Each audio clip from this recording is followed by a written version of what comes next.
I was given the topic on how can you trust AI and its impact on sustainability. I'm not from the sustainability space. I came from AI space.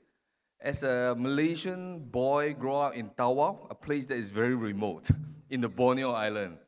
I happened to be involved in AI research in 1986 in the US, in Austin, Texas, in the top AI research lab in the world at that time. So when I was given this topic, I decided how am I going to bridge the gap for the conversation. So I come up with something called exercising the magic of sustainable AI for sustainability. Because I've been talking about sustainable AI for the last 5-6 years. And there's a concept that I want to share with you today.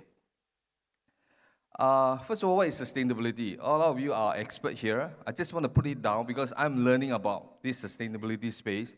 So it's about humanity, it's about social, it's about economic and environment. So it's about ultimately making sure that we human lives better and live sustainable. So that is the first definition. Hopefully we all agree. I'm also learning from that. But the way I look at sustainability from the AI perspective is that a lot of people are focusing on the AI as a technology. I advocate that we should look at sustainable AI, not just AI itself, because AI itself can be harmful to us. Sustainable AI is a different way of looking AI to make sure that it advocates, like what Lawrence has mentioned, for humanity's purpose, right? So before we talk about AI, I think we need to look at how we, as a humanity, we evolve.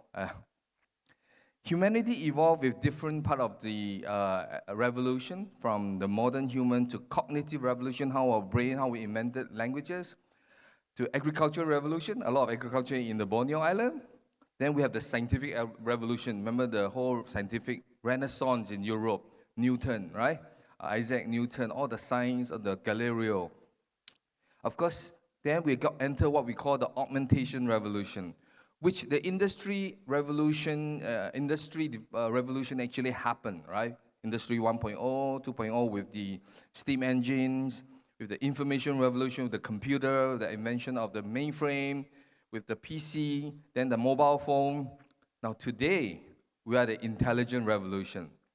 The point I'm trying to make here is that this whole AI arrival is inevitable. When ChatGPT came out, when the mother and the father start to ask, what's going to happen to my children, right? For their job, for their education, when teachers start to worry about education, it tells you that we are entering the intelligent revolution. For a business, what's happening now is that we are in the Lotus 1, 2, 3 moment. 20, 30 years ago, when Lotus 3, 1, 2, 3, the Excel was invented, it changed business altogether, right? Used to be computer was difficult to use. Now anybody can use a spreadsheet to do it. Then with the mobile phone, now with generative AI, everything has shifted. Everybody have a ChatGPT on a mobile phone. You can use it to do a lot of things. And this is just the beginning of the intelligent revolution. So since AI is inevitable, what is going to happen to it? That's my job. As a think tank, what's happening today with ChatGPT is something I thought about 5 years ago. I'm thinking about what's going to happen 5 to 10 years from now, which is my speech today. So AI is inevitable. Get ready for it. You cannot run away from it. Second, to do this whole thing, you need to understand what is AI. AI has a history of 70 years. I happen to be on it for 36, 37 years. So I know the past situation and now. So AI has gone through 3 booms. This boom is just the third one. It's not the first one. I was there in the second boom. I went through an AI winter, where in my resume, I don't put down AI at all because people think I'm a scammer. Seriously, I'm not kidding. It actually has career impact on us. So now AI make a comeback, so I decided what I'm going to do. So many companies actually happen in the whole AI winter. Google is one of the premier AI company, except people doesn't know until recently, right? When the search engine first came out, it's an AI technology. Otherwise, it's not possible to do so, right? So it's just AI in disguise. And this is part of the book I'm actually writing right now with one of my co-authors. So you need to know the history. That's very important. So what is humanity? We are facing the new dilemma. There is the AI for good or for evil. You heard about deepfakes, right? Misinformation. The bad guys are doing a lot of bad stuff with it, but you can still use it for good as well, right? So there's a competition going on. There's a lot of ethical issues, jobs about doing, using AI to do bad things, Then you heard about the competition between the big power, right? The US, China, all the big guy will be using AI. This could be a next wave of competition. Then weapon.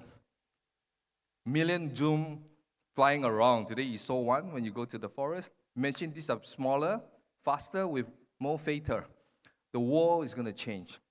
Last but not least, AI taking over human race, which is something that I personally believe, if you understand AI as a technology by design, it is very possible. So why I say it's possible? Because the top people in the world, brain thought about it. Stephen Hawking, heard about him, right? He died. 2014, he already mentioned that. Elon Musk mentioned that in 2017, right? Also very impact on me. Of course, just this year, Geoffrey Hinton, the godfather of deep learning, machine learning, brought it out. In fact, he mentioned that I think it's quite conceivable that humanity is just a passing phase of the evolution of intelligence. Potentially, our biological self may not need to exist anymore. Our intelligence can stay on the computer. Actually, it's very, very possible. There is a survey done about the risks of AI. I know we are here for climate change. My job here is to let you know climate change is possible. It's human behavior. We need to do something.